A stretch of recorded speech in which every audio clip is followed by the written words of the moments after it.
Okay. Kaya syempre, heart months, di ba? Dapat ano tayo, masaya. Ang dami nakaitim eh, mukhang nagluluksa eh. Ako pulang-pula, syempre sabi ko, masaya ang ating ang ating February. Okay. So, nandito pa rin tayo sa series for the month of February. Yan, ang title natin, Real Talk. Okay. So, itong pag-uusapan natin ngayon, Real Talk, talaga nga naman, medyo magkaka-real talkan tayo ngayong hapon. Okay, so galing-galingan nyo na lang umilag kapag medyo titamaan. Oops, hindi yan para sa akin, para sa katabi ko yan. Galingan na lang natin ng pag-iwas. Okay, so alam nyo po, yan.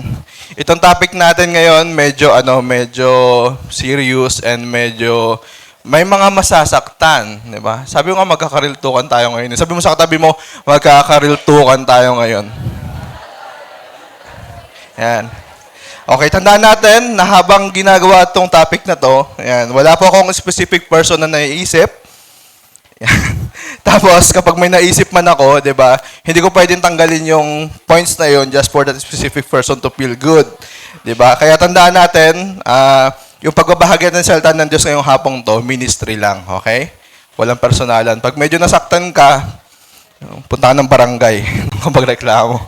Hindi, joke lang. Kay Lord, mag-usap kayo ni Lord, di ba? So, Lord, ano bang gusto mo sabihin sa akin? Ano bang kailangan kong gawin? And pag may medyo malabo para sa inyo, dahil sensitive ngayon pinag-uusapan natin, you can approach your leader or yung ating pastor para kung meron kayong mga additional na question. Okay? Ready na ba kayo? Sige, bago tayo mag-start, yung kumuha tayong lahat tayo manalangin. Lord, sa oras ito, Panginoon, muli kami, Lord, na nananahan, Panginoon, sa iyong karunungan, Panginoon, sa iyong banal na Espiritu, Panginoon, patuloy namin iimbitahan, Panginoon, upang, Lord, yung mensahe na aming maririnig, patuloy, Lord, na magkaroon to, Panginoon, ng impact, Panginoon, sa aming mga buhay. Lord, buksan mo aming puso't isipan sa aming matatanggap. Ihanda mo kami, Panginoon, sa iyong salita, Panginoon, upang, Lord, patuloy ito na magbunga, magkaroon ng application, Panginoon, sa kanya-kanya yung mga buhay. Lord, ikaw mangusap, ikaw mataas, ikaw madakila, Panginoon, lahat ng aming ginagawang ito ay para sa iyo at hanggang sa iyo lamang, Panginoon. Gamitin mo lamang akong instrumento, Panginoon, ng iyong salita. Salamat, Ama.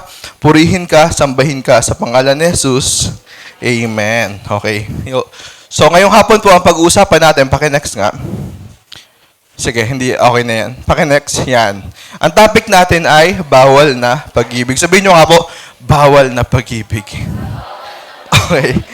So, medyo sabi ko sa inyo, medyo may pagka-sensitive yung pag-usapan natin. Ano ba? Okay, ano ba ang pag-ibig? Paano ba dinefine ng sa iba't ibang dako ng daigdig kung ano yung pag-ibig? Paki-next nga. According to science, pakibasa nga. Love, 1, 2, 3, go.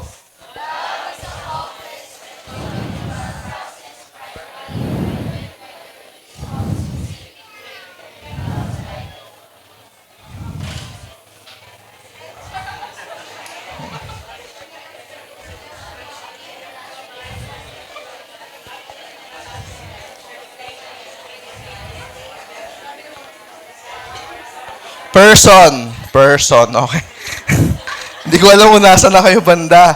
Yeah. Pero ayun nga, science, medyo complicated. Ang dami niyang words na ginamit to define love. Merong chemical reaction, oxytocin, vasopressin, blah, blah. Kung ano man yung mga binanggit na science. So, ayun yung definition ng science kung ano nga ba yung pag-ibig. Sabi naman ng psychology, paki-next nga, sabi ni Robert Sternberg, love has 3 emotional components.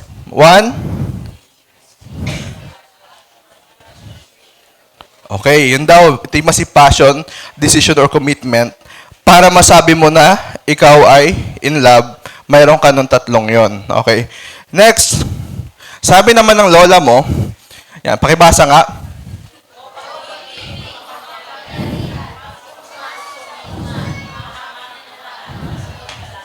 Okay, so yun nga. Actually, lines to sa, parang pinag-aaralan noon sa school, yung Florante at Laura. Pero, sobrang gamit na gamit to ng yung mga lola-lola natin noon, di ba? Kasi nga, iba yung iba yung effort level ng pag-ibig noong panahon nila, tsaka sa panahon natin ngayon. Kung hindi kayo familiar, nung panahon nung mga lolo-lola natin, ganyan. Sabi nga nung lolo ko, nung naliligaw daw siya sa lola ko, ang ginamit niya raw na linya na nag-work, di ba? Susungkitin ko ang mga bituin. Parang gano'n. para sa iyo, aking giliw. Ganyan niya, sabi niya. So, gamit na linya to, ibig sabihin parang handa akong gawin. Kahit yung imposible, para lang mapasakin ka or para lang masunod ka. Tapos, sabi ko nga, iba yung effort level ng ligawan noon kumpara sa ligawan ngayon. Noon, yung mga tatay natin yan, siguro sila Tatay Rocky, na-experience sila yan. Na-experience ba yun tayo, yung parang ginagawang alipin sa bahay nung niligawan mo? Ikaw nag-iigib, ikaw naguhugas. Di ba? Di ba? Iba. Oh, ngayon wala, hindi mautusan yung mga kabataan ngayon kahit sariling bahay nila eh. Noon talagang doon sa bahay na niligawan nila, diba, naglilinis siya ng bahay, di ba? Naghuhugas ng pinggan, ganun. Iba yung effort level nila noon. Si Pastor, nalala ko si Pastor na ikwento niya, nung nililigawan niya si Pastora Tina noon, umaakit pa siya ng bundok, di ba? Para lang makaakit ng ligaw kay Pastora Tina, di ba? Di ko pa sigurado kung sasagutin ka nun, di ba? O kaya papasukin ka ng bahay. Pero sugal na yun eh, kailangan mong gawin yun. Di ba na-experience sila noon yung hinaharana mo yung niligawan mo, binabato ka ng oray na walang may lamang ihi, di ba? Tumatakbo ka, ganun. O kaya sinasalubong ka ng shotgun ng tatay nung niligawan mo. Ano nga sabi mo? So, iba yung effort level na panliligaw nila noon sa panliligaw ngayon. Kaya nga naman, ito yung kanilang parang hahamakin ko ang lahat para lang masunod or masunod ka lamang. Yun yung ng mga... Ngayon kasi hindi. Nakita mo lang nag-My Day, heart mo lang, tapos ganda mo dyan. Ganyan lang. Di ba? Conversation starter na yun, magugulat ka na lang, sila na. Hindi alam ng leader, di ba? Ganun yung difference ng effort level noon, tsaka yung effort level ngayon. Next. Ito naman nasabi ng kaibigan mong palaban, kung ano pag-ibig. Sabi ng kaibigan mong palaban, kung mahal mo, ipaglaban mo. Sabi ng kaibigan mong palaban. May mga kaibigan tayong ganyan, di ba? Yung parang ang laki-laki na pusta sa love life mo. Di ba? Tipong kapag hindi ka nagtagumpay, malulugi sila. Matatalo sila. Sige na, paglaban mo yan. Sayang pusta ko. Sabi ko, sasagutin ka parang ganun. May mga ganun tayong friends na kung saan talaga namang push kung push. Di ba? Ano sabi? Ayaw pumayag na nanay mo? Tago mo na lang, huwag mo sabihin. Di ba? Tanan na lang kayo. May mga ganun tayong friends. So sabi nga, ipaglaban mo kung feeling mo, mahal mo na siya. Kung nararamdaman mo na tumitibok-tibok yung iyong puso, go. Di ba? Huwag kang matakot na ipaglaban yan. Ano naman ang sabi ng sex bomb? Sabi niya, sex bombs, kung ano ang nasa puso mo, sundin mo. Di ba? Huwag kang mahihiya kung hindi nyo alam. Okay. Mga kapanahunan kasi yun nila, nila Ate Inday. Yung mga, joke lang te. Peace. Okay. So, ayan. Parang kung titignan mo, based sa definition ng love or pag-ibig sa iba't ibang science, psychology, yung lola mo, yung sex bomb, tsaka yung kaibigan mong palaban, parang ang gustong sabihin nila, kapag pag-ibig ang nararamdaman mo, hindi ka dapat matakot. Dahil hindi ka pwedeng magkamali kung pag-ibig yan. Parang ganun. Feeling mo love na yan? Sige, go.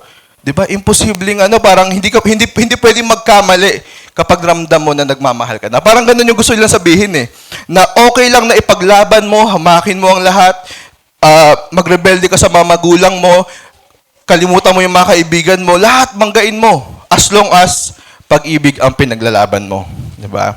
So, how about, next? Paano kung hindi tama ang nararamdaman? Yun yung tanong. Paano kung, sige, kinikilig-kilig ka nga. Pag dumadating siya, parang may parang bumabagal yung ikot ng mundo. Di ba? Tapos pag nakikita mo siya, namumula-mula pa yung pisngi mo. Love na nga talaga yung pakiramdam mo, pero hindi naman tama ang iyong nararamdaman. Dapat mo pa rin bang hamakin ang lahat? Dapat mo pa rin pang ipaglaban? Or dapat bang pakinggan yung puso mong sumisigaw na sinisigaw yung pangalan niya, capital, diba? Parang ganon. Dapat ba? Okay, so yun yung pag-uusapan natin ngayon, di ba?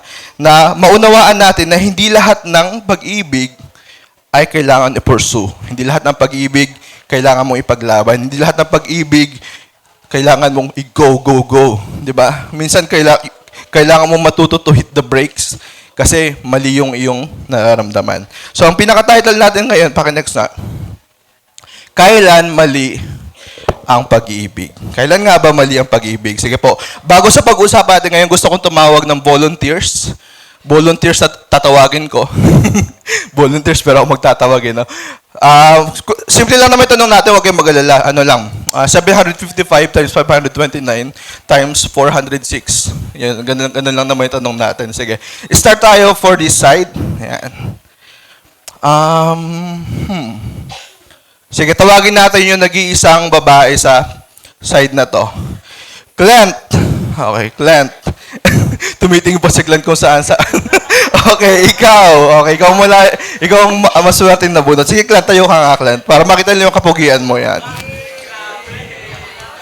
O, di ba? Okay, ito yung tanong ko sa'yo. Para sa'yo, ano yung biggest red flag para sa'yo sa isang babae? Kunwari, may liligawan ka. Kapag nakita mo itong character na to sa kanya, ayoko na. Di ba, red flag eh. Parang ganun. Sige, Clint. Siguro po sumasagot sa parents. Yun po. Okay, di ba? So, ayaw ni Clint, girls, makinig kayo ha. Ayaw ni Clint nung sumasagot sa magulang. Okay, dito tayo sa side na to. Tawagin natin yung naka-green sa likod. Di ba? Si Armand. Okay. Man, tinanong ko kaninang umaga yung isa, tingnan natin kung pareho kayo ng sagot. Para sa'yo, ano yung red flag? Para sa akin kuya, pag dinideny ka nung babae. Sakit nun. Di ba? Feel you, bro. Talaga nga naman, kaharap mo yung mga magulang niya, no?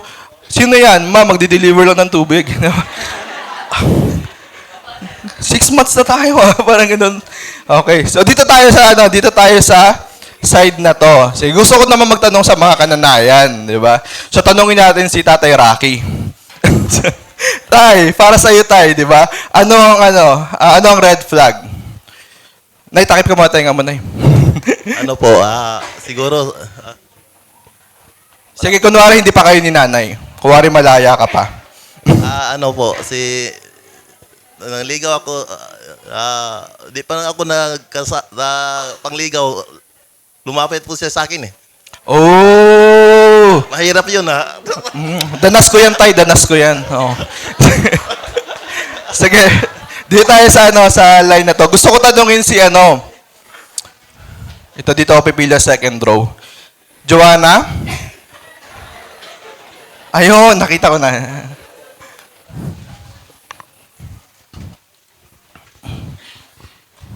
Ano po, yung walang basic human decency. Like, walang respect sa pagdating sa akin. Ganyan. Sa mga personal decisions ko in life. Oo. Ayun po. Para binabaliwala yung nararamdaman mo. Basta-basta lang hindi nag-reply. Ganon. May hugot no? Sige, for the last, gusto ko tanungin natin si Levy. Yan. Oh, Lev, dito ka nga, Lev.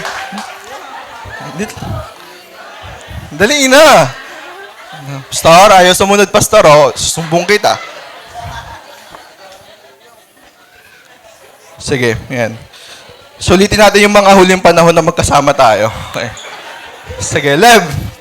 Ano sa'yo? Ano yung red flag? Siguro yung Lapit mo, hindi na marinig. Siguro yung nagsisinungaling sa malit na bagay. Sinungaling. Yun eh. Okay, so, yun. Ayaw ni Levy ng sinungaling sa maliit na bagay. Pag malaki, okay lang. Basta wag lang maliit, no? Okay, sige. So, alam niyo po, may kanya-kanya tayo mga red flags. Yung tipong kapag nakita mo pa lang, ayaw mo na kagad. Actually, kaninang umaga, tsaka kaninang tanghali, dalawa yung sumagot na ang red flag daw nila. Babae kanina, hindi ko nasabihin yung pangalan. Si Gianna yon. So, sa amin, Gianna, ayaw niya raw ng malapit sa ibang babae. Masyadong possessive. Gusto ko akin lang. Parang ganun lahat ng atensyon. Diba? Ayaw niya raw nung palakaibigan. Yung pala ginamit niya word palakaibigan sa ibang babae. Okay. So, kanina naman tanghali, si Jasper, Joanna, tinanong ko si Jasper kanina. Sabi ko, sabi ko, para sa'yo, ano naman sa'yo yung red flag? Sabi ni Jasper kanina, ayaw niya raw nung malapit sa mga lalaki. So, possessive din, di ba? Gusto niya, akin lang yung attention, di ba? Gusto ko, ako lang yung pogi sa paningin niya. Di ba? So, ayan. Sige, ano nga ba talaga? Ayan, ano nga ba talaga yung pag-ibig as defined naman by our Bible? Paki-next nga. 1 John 4:8, ang hindi umiibig ay hindi kumikilala sa Diyos sapagkat ang Diyos ay pag-ibig. Sa 1 John 4:8, sinabi mismo na ang pag-ibig ay ang Diyos. Parang hindi sinabi na ang Diyos ay maibigin.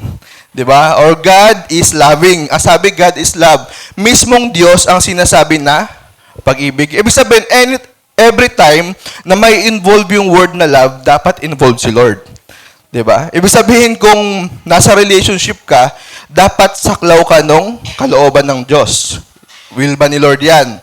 Kapag ka nasa relationship ka, dapat saklaw ka ng kautusan ng Diyos. Yung ginagawa nyo habang nasa relationship kayo, ayon ba sa utos ng Diyos? 'Di ba? At dapat kapag ka nasa relationship ka, saklaw ka ng kabanalan ng Diyos. Pinapractice nyo ba yung purity, holiness, nagpapalakasan ba kayo spiritually sa isa't isa? Kumbaga, hindi mo pwedeng i-separate yung love and relationship na outside sa kung ano yung utos ng Diyos, sa kalooban ng Diyos, at dun sa kabanalan ng Diyos. Amen ba? Okay, dapat red flag ka agad yun kapag yung klase ng relationship na meron ka hindi pleasing kay Lord or ungodly relationship.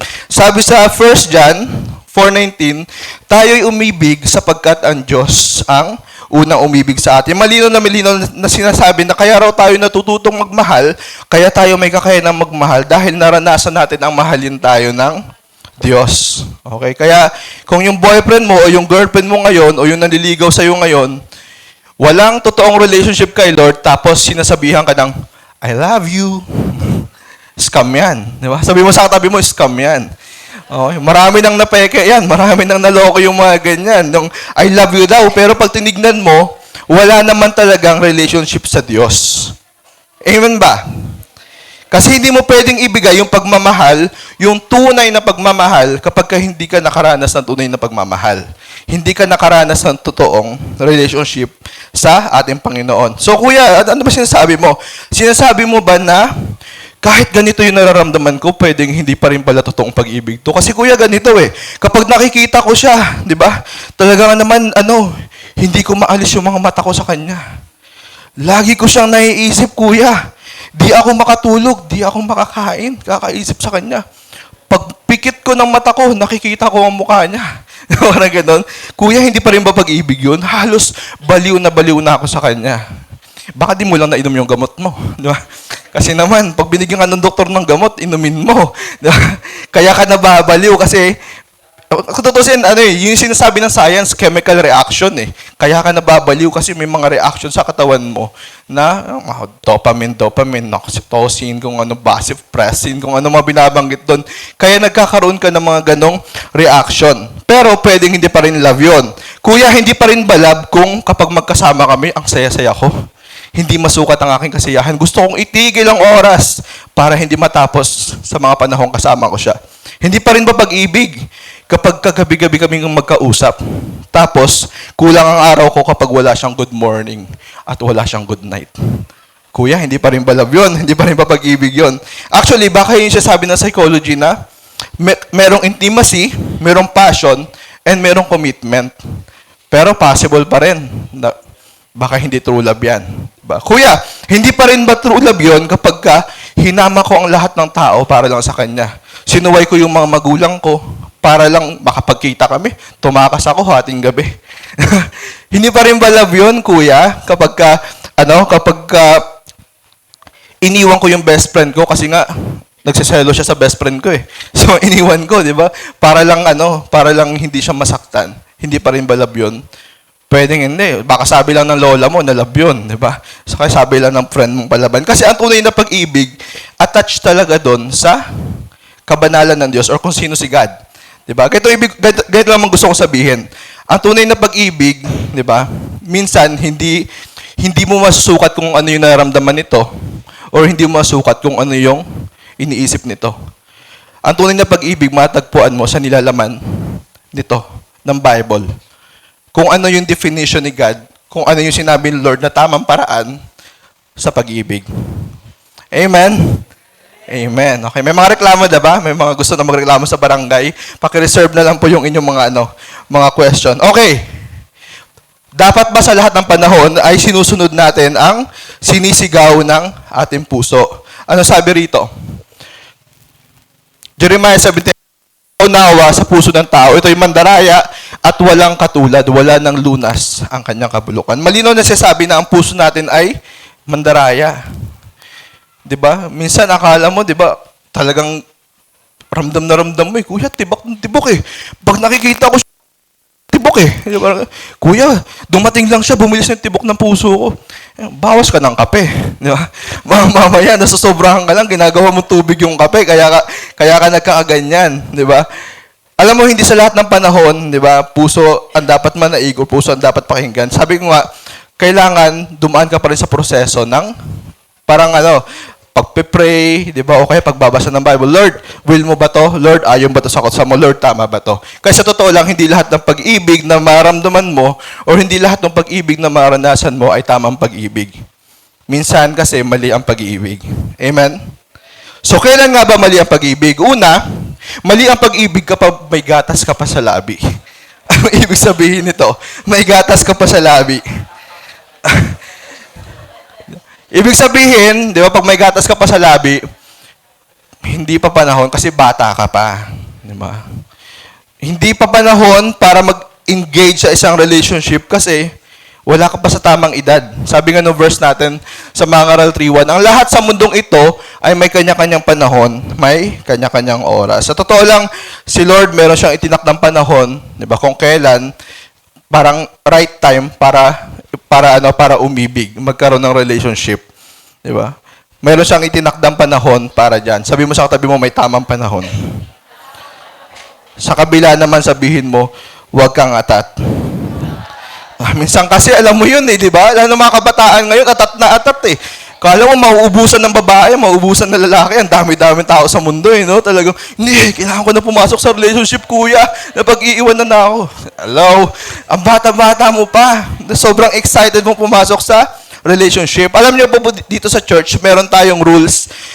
Yung tawag natin ay relationship rules or yung ating relationship guidelines. Okay, ginawa yun ng church. Unang-una, hindi para i-judge ka na kapag pagka pumasok ka sa relationship, malandi ka na. Hindi yun yung purpose ng rules. Kaya natin ginawa yan. Hindi rin purpose ng rules na kapag na-DA ka, i-judge ka na matigas ang ulo mo.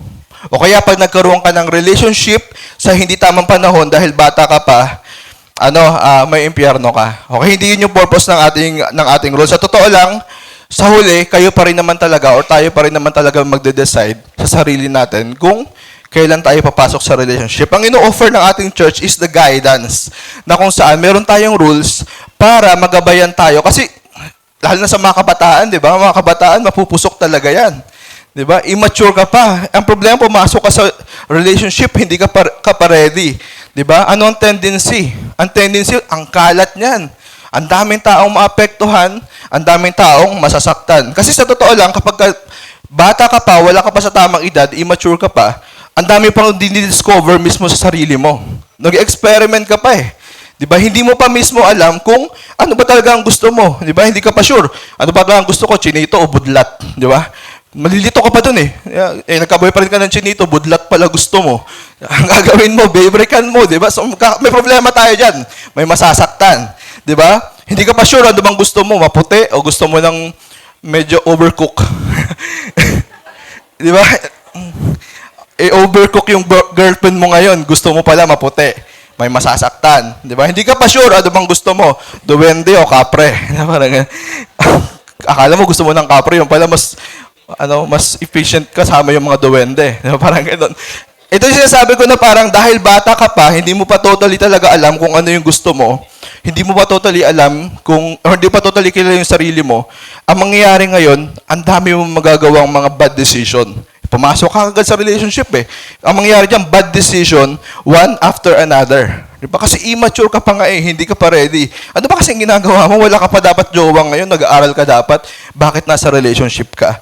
Ito yung mga tendency kapag ikaw ay pumasok sa relationship ng maaga or hindi pa tamang panahon. Una, you will lost focus in your study. Diba?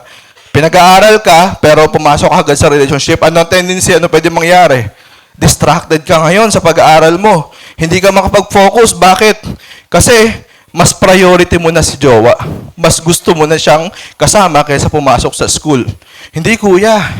Inspiration lang naman yun para ma-inspire ako mag-aaral. Paano pa nag-away kayo? Di ba?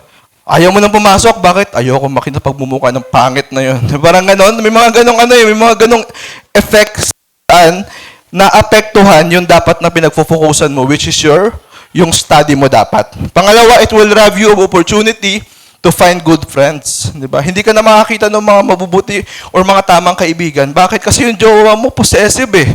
Nadikit ka lang ng konti rito sa bago mong classmate, hiwalayan mo yan. Umiiwas ka dyan. Di ba?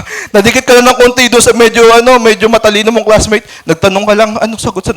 Huy, ikaw talaga, babaero ka talaga eh. No? Parang, alam mo yun, wala ka na ibang pwedeng kaibigan, wala ka na ibang pwedeng lapitan. Bakit? Kasi nagjowa ka, tinalian ka kaagad.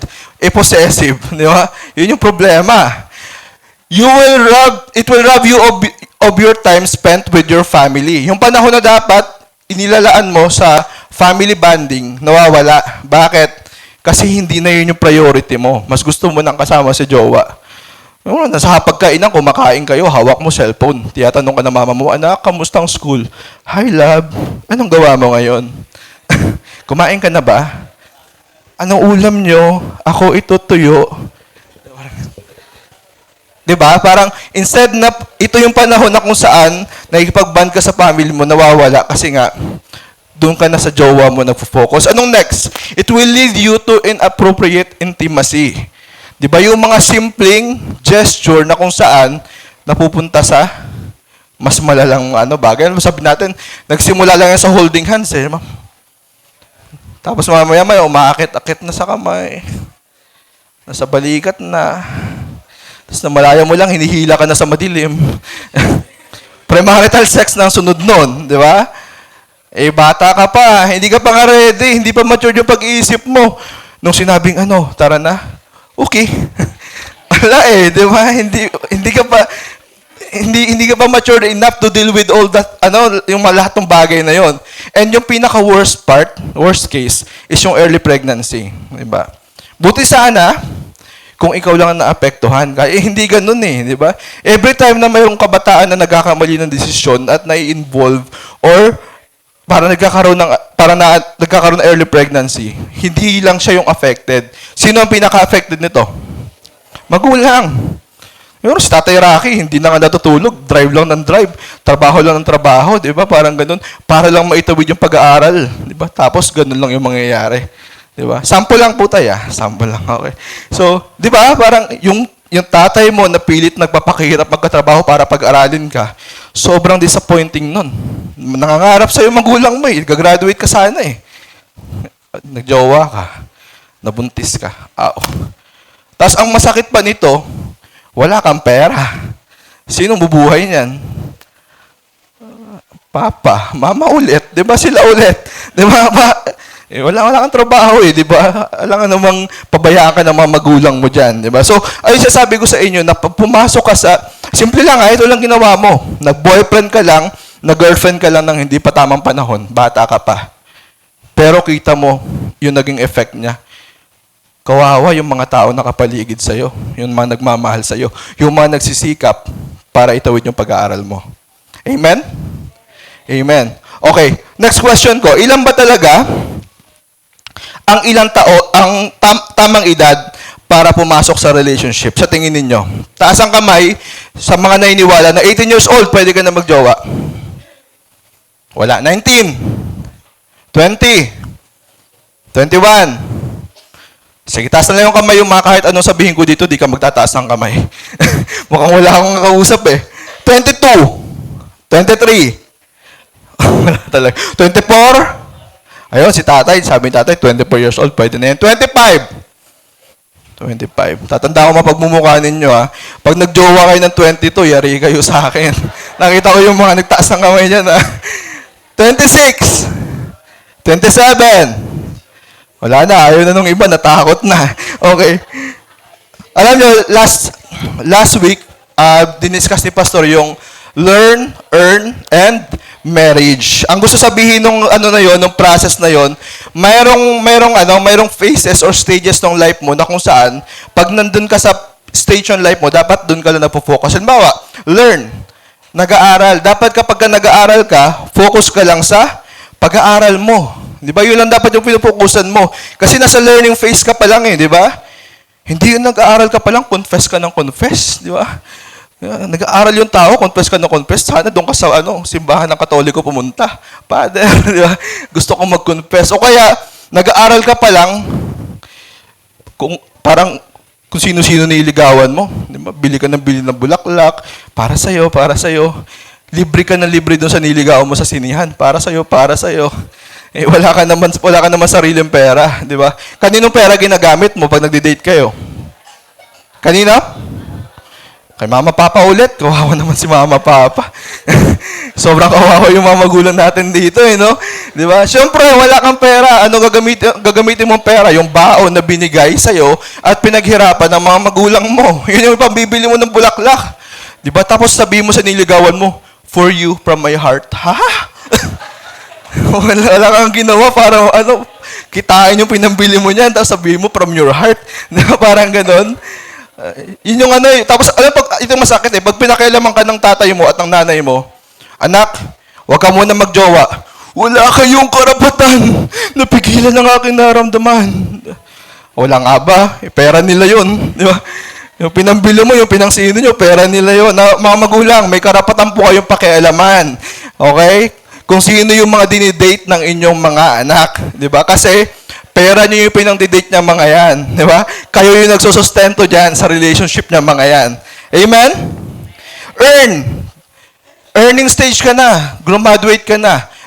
Anong next na mo gagawin mo? Siyempre, kumita ng pera. Alam niyo, ito yung masakit Ang daming graduate, ang goal yata, graduate lang, tapos magjojowa na ako Nagkatrabaho lang, nakaranas ng minimum wage. Ay, okay na to.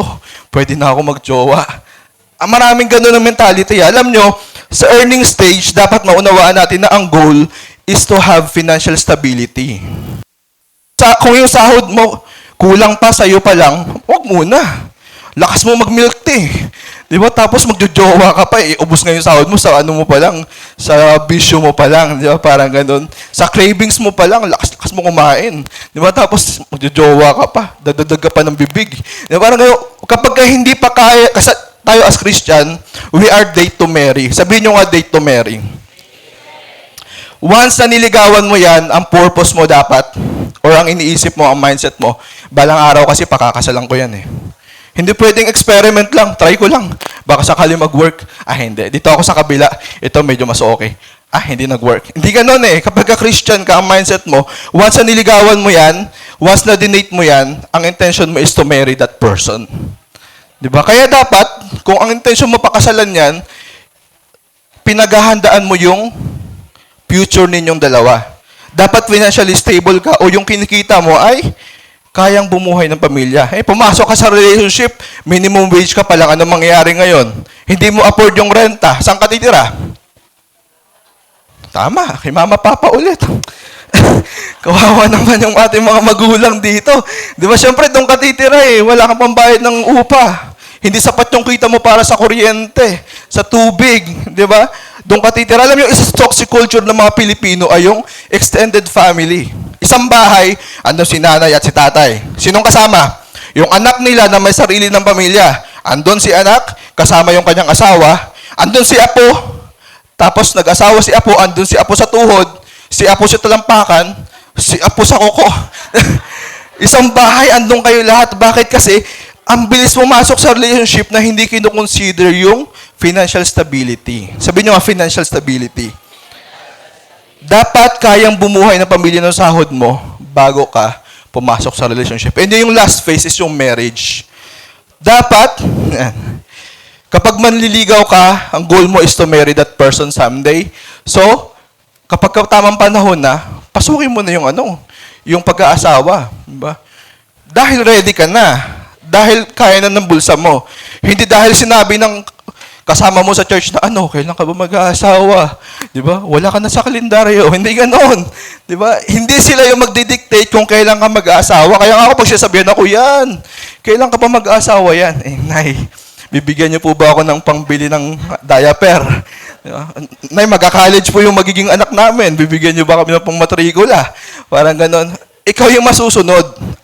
Lahat tayo, iba-iba tayo ng growth. Lahat tayo, iba-iba tayo ng development. Ibig sabihin, kapag confident ka na kayang bumuhay ng pamilya, ready ka na emotionally, spiritually, go.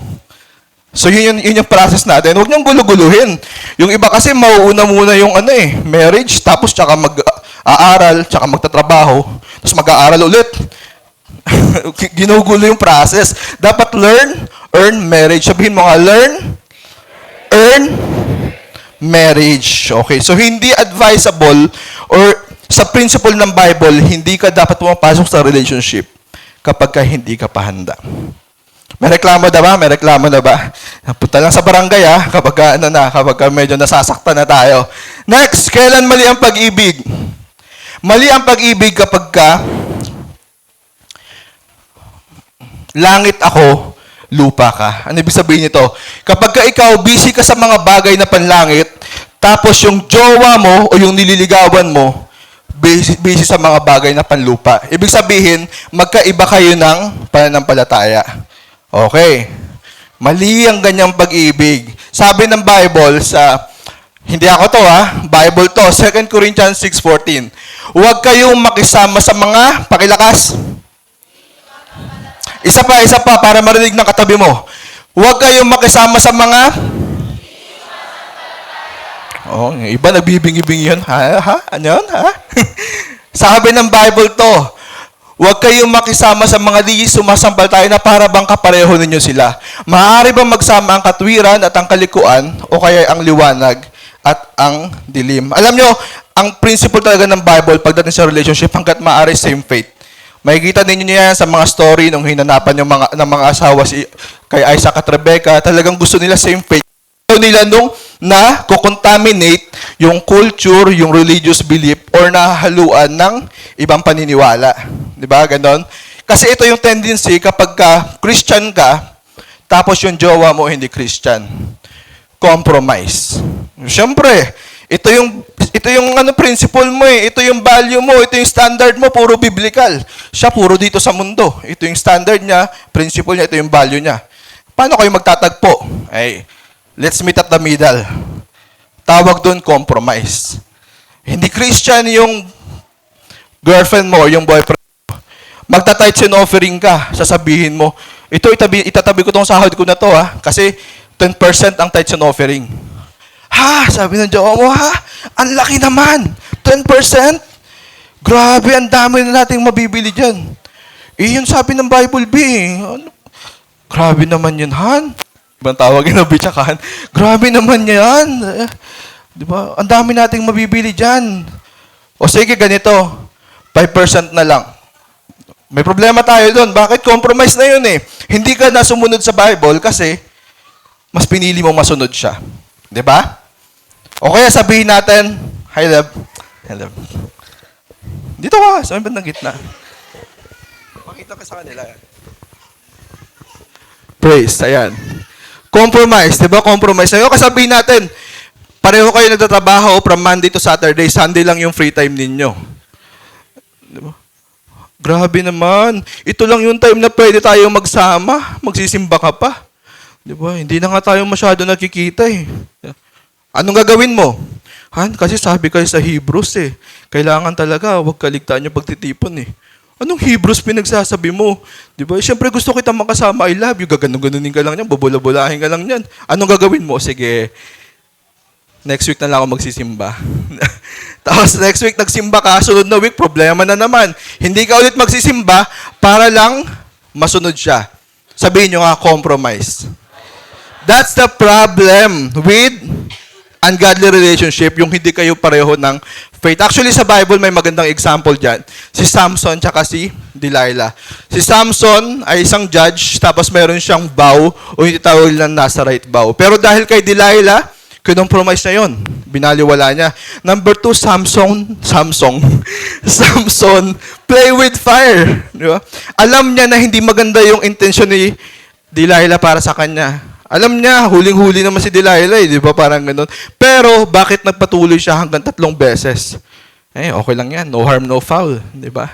Parang nag-e-enjoy naman ako sa ginagawa namin Yung problema minsan pag nag-e-enjoy ka nakakalimutan mo kung ano yung dapat mong ginagawa And pangatlo, Samson gamble with ungodly love. O sige na nga, sabihin ko na sa'yo kung ano talaga yung kalakasan ko. Diba? With the expectation na hindi siya ibibetray ni Delilah. Mahal niya na rin ako, sigurado ko mahal niya na rin ako. Ang problema, hindi naintindihan ni Delilah yung nasa right vow na hindi dapat putulin yung buhok ni Samson. Ang daming Christian bumabagsak pag pag-ibig na ang usapan. Ang init-init sa church, ang daming ministry, nag-handle ng LG, nung na-in love, boom, wala na. Nung kinilig, hindi na nakinig. Di ba? Kahit ano sabi ni leader, iwan mo yan.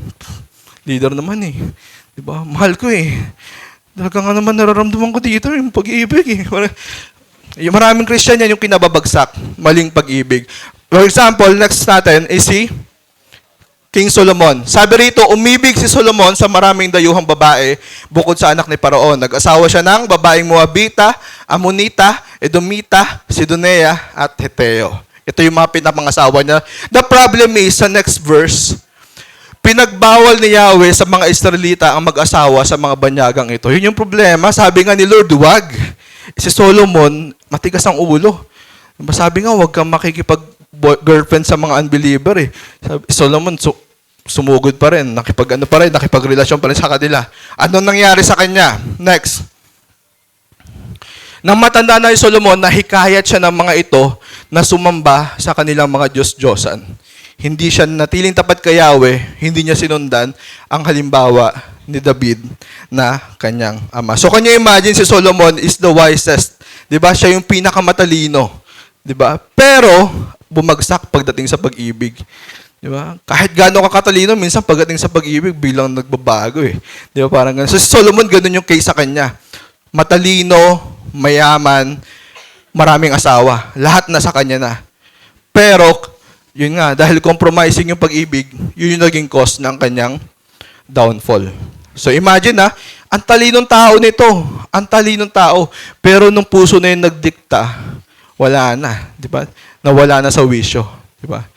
Ganun minsan ganun Bubulagin ka talaga ng pag-ibig Gagamitin ni Satan sa'yo yung relationship na meron ka para bumagsak ka, para malayo ka kay Lord. Di ba? Hindi mo pwedeng sabihin na, hindi kuya, kaya ko yan, manage ko yan. Solomon nga, tali-talino, di ba? Pinakamatalino tao to. Di ba? Sabihin mo sa katabi mo, ikaw pa kaya. Diba? Ito ang tali-talino, bumagsak. Ikaw pa kaya, ano ka? Hindi, joke lang. Huwag natin sabihin. Medyo masakit. Diba? Number 3, kailan mali ang pag-ibig? Mali ang pag-ibig kapag hindi tayo talo. Ano ibig sabihin ko rito?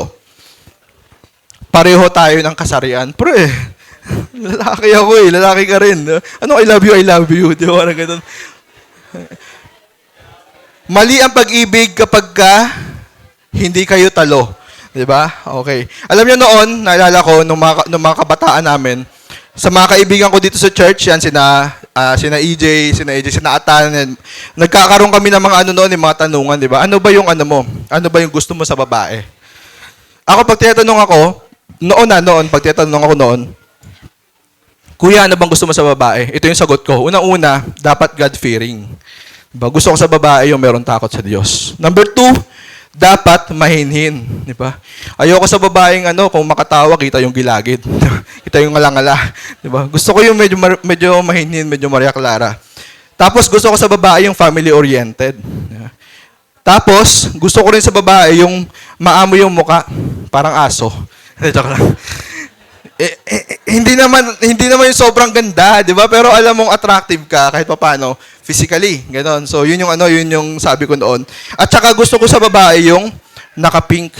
No? Hindi ko alam noon may obsession ako sa sa pink Alam mo yung kahit na hindi naman maganda pag naka-pink tingin ko.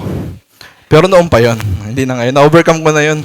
Kahit magpakulay pa ng pink na balat ngayon, hindi ko napapatulan Noon kasi ganun yung parang standard ko.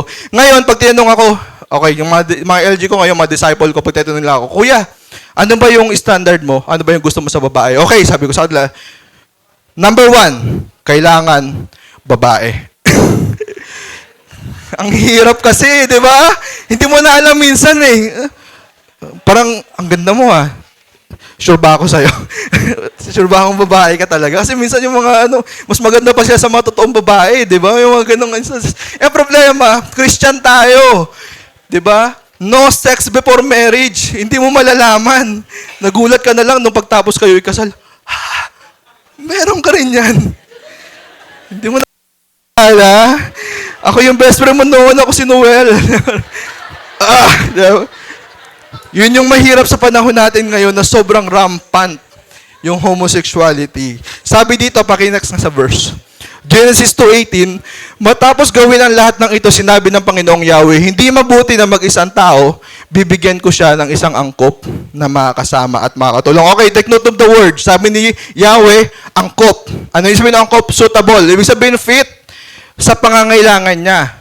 Sabi ni Yahweh, malungkot si Adan. Kailangan bigyan ko siya ng eksaktong-eksakto sa pangangailangan niya. Kung ano yung hinahanap niya. Di ba? Yun yung sabi ni Adam. Ano ginawa ni Lord? Pakinext. Ang tao nagbigay ng pangalan sa lahat ng ibon sa ipapawid at hayop sa parang, ngunit wala isa man sa mga ito ang nagbabagay na makakasama at makakatulong niya. So walang match kay kay Adan. Nag-holding hand siya doon sa leon, nasugatan siya. Hindi pwede, di ba? Nakipag-date siya sa giraffe, ang haba ng leeg. Sabi, hindi match. Diba? Hindi ito yung magpapasaya sa kanya. Kaya ang ginawa ni Lord, pakinext. Kaya't pinatulog ng Panginoong Yahweh ang tao, samantalang nahimbing, kinuha ng isang tadyang nito at pinaghilom ang laman sa tapat niyon. Next, ang tadyang na iyo'y ginawa niyang isang babae at dinala niya ito sa lalaki. So makita ninyo, nung makita ng Lord na may kulang kay Adan, hindi siya gumawa ng isa pang Adan. Uy, kailangan mo na isa pang Adan. Hindi ganun eh. Oo. Nung makita niya malungkot si Adan, ang ginawa niya, babae. Ibig sabihin, ang kailangan talaga ng lalaki, babae. Yun yung suitable. Yun yung angkop. Yun yung akma. Yun yung sabi ng Bible na dapat. Diba? Yun ba? Alam niyo, sa totoo lang, sabi nga nila, tayo daw mga lalaki, meron daw itinakdang babae para sa atin. Yung kinuha dito sa ating ribs. Diba? Pansinin nyo, tignan nyo yung ribs ninyo. Kapainin nyo yung sa kanan, tsaka dito sa kaliwa. Hindi pantay yan eh. Kasi may nawawala yan dito banda sa kaliwa. Kasi nga, yun daw yung mapangasawa natin. Parang kompleto sa akin ah. Wait. Never mind. Okay. Huwag natin pag-usapan yan. Next. Yan. First entrance or clear tawag dito, mention ng homosexuality sa Bible ay sa Sodom at Gomorrah. Nilikha ni Lord si Adam, nilikha niya si Eve. Walang other gender. Babae, lalaki lang. Kinain ni Eve ngayon yung mansanas. Tapos yun na. Pumasok yung kasalanan, kasunod, yun na. Meron ng homosexuality. Yung dating lalaki at babae lang, nagkaroon na ng L, nagkaroon ng G, B, T, Q, R, S, T.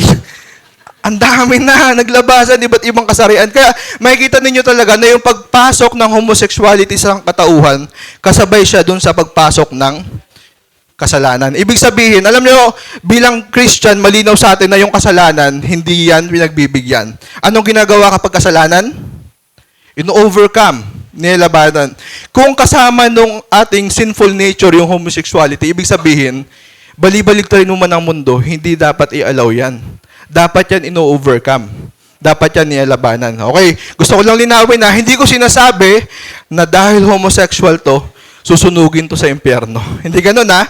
Alam nyo, lahat tayo, we deserve to be loved. We deserve salvation. Kahit sila, kailangan ng salvation. Kaya kailangan lang mapaunawa natin sa kanila na it's a natural part kasi talaga yun ang sinful nature natin. Kaya hindi pwedeng ikasal ka sa kapwa mo lalaki, ikasal ka sa kapwa mo babae. Di ba? Kasi para na rin natin pinayagan yung kasalanan na para mamuhay tayo sa kasalanan. At ito pa, kapag ka inalaw natin, o sige, kung yan diyan ka masaya, sa kapwa mo lalaki, sa kapwa mo babae, sige, pwede na yan. Nilalabanan natin ngayon na salita ng Diyos. Ano sabi na salita ng Diyos tungkol dito? Levitico 20:30, Ang lalaking nakikipagtalik sa kapwa lalaki ay gumagawa ng karumal-dumal na gawain at pareho silang dapat patayin. Romans 1:26. Dahil dito, hinayaan sila ng Diyos sa mahalay na pagnanasa, ayaw na makipagtalik ng babae sa lalaki, ayon sa likas na kaparaanan at sa halip ay sa kapwa babae siya nakikipag-ugnayan. Next, ganoon din ang mga lalaki, ayaw na nila makipagtalik sa mga babae, ayon sa likas na kaparaanan at sa kanilang kapwa lalaki sila na humaling. Ginagawa nila ang mga kasuklam-suklam na bagay kaya't sila'y paparusahan ng narapat sa kanilang masamang gawa. Next, hindi ba ninyo alam ang mga makasalanan ay walang bahagi sa kaharian ng Diyos? Huwag ninyong dayain ang iyong sarili, ang mga nakikiapid, sumasamba sa Diyos-Diyosan, nangangalunya, nakikipagtalik sa kapwa lalaki o kapwa babae. So kapag inisip natin na siguro pwede naman, kawawa naman kasi, hindi niya naman ginusto na ipanganak siyang ganun eh. Baka pwede naman siyang may pag-relationship sa kapwa niya lalaki para lang sumaya siya. 'Di ba? Hindi ako ang kinakalaban mo, hindi ang church ang kinakalaban natin, ay ang salita ng Diyos na nagsasabi ng malinaw na hindi pwede. Sabi mo sa katabi mo, hindi pwede. Malinaw 'yan, sinabi ng Bible na hindi pwede. Alam niyo, meron akong classmate nung college. Yung classmate ko na to, medyo close kami, so parang napapansin ko talaga pag magkasama kami, may pagkababaero talaga. Alam mo yung parang kapag nakita ng babae, tingin niya talaga, whoo, grass, sexy, parang ganun. Parang habang magkasama kami, kita ko talaga kung gaano siya kamanyak. Ganun talaga yung sorry for the word, gagamitin ko yung word. Manyak talaga siya, ganyan. So, nung one time, nagkayayaan yung mga barkada, umano sila, nag-outing kami. Pero ako hindi ako nakasama that time. Alala ko church reason din yun, hindi ako nakasama outing. Tapos nagulat ako nung nakabalik na sila, kamusta outing? Ang sabi sa akin ng mga kaibigan ko noon, sabi niya, grabe pre, alam mo ba si umamin sa amin. Ganyan pala siya. Ha! Sabi ko, imposible! Yung manyak na yun, sabi ko, imposible maging yun. Parang sabi ko sa kanila. Until, nakasabay ko sa bus, pauwi. Papunta sa bahay nila. Tapos, alam mo, sabi niya sa akin ganito, sabi niya, AIDS, alam niya kasi na-active ako sa church eh. Sabi niya, AIDS, nakwento na ba sa'yo? Sabi ko, yung patay mali siya, kung wala bang alam. Yung nangyari sa outing. Bakit nangyari sa outing? Sabi niya, wala, umamin ako eh. Sabi niya, ganyan ako. Sabi ko, ha? What? Tapos sabi niya sa akin, paano yan? Impyerno na ako. Sabi niya sa akin yun. Paano yan? Impyerno na ako. Kasi nagkakaroon ng sa kailan na dahil ganito ka, impyerno ka na. Alam mo, sabi ko sa kanya, hindi mo naman ginusto yan. Sabi ko sa kanya, magmamatter dyan kung ano yung gagawin mo para ma-overcome yan. Sabi ko, ang problema naman natin kung may kipagtali ka sa kapwa mo lalaki, ganun sabi ko sa kanya, kasi sexual immorality yun, ginaganon ko sa kanya. Sabi ko sa kanya, recommend ko talaga sa'yo, i-deal mo yan kasama ang Diyos. So, yun, dumating ang panahon, in-invite niya ako sa church nila, tapos usher siya nung pumunta ako doon. Active na siya sa church. Sunod na invite niya sa akin sa church nila, song leader na siya. Di ba? So, nakakatuwa kasi parang nakahanap siya ng pag-asa nung malaman niya na hindi pala yun yung nagko-condemn sa kanya, kundi may magmamatter kung ano yung gagawin niya para doon sa situation niya. Paki-next nga. Yeah. Number 4, kailan mali yung pag-ibig? Kapag ka meron ng sinsing. Ano yung sinsing? Okay. Singsing po yan, singsing. Kapag ka meron ng singsing, ibig sabihin kapag ka ikaw ay kasal na. So, totoo lang po, kapag ka sumumpa ka na sa harapan ng Diyos, wala nang bawian yan. Diba? Yun na yun. Walang take two. Diba? Hindi yung pwedeng, alam mo yun, parang pinakasalan mo, tapos nung kinasal na kayo, na-realize mo, bad breath pala. Ayoko na rito. Paho ng hininga. Parang imburnal. Hindi pwedeng ganon. Pag pinakasalan mo, final na yan. Nagde-date kayo, buong panahon nagde-date kayo, lagi siya nakasapatos. Nung kinasal kayo, nung honeymoon, hinubad yung medyas. Nakita mo, wala palang daliri sa paa.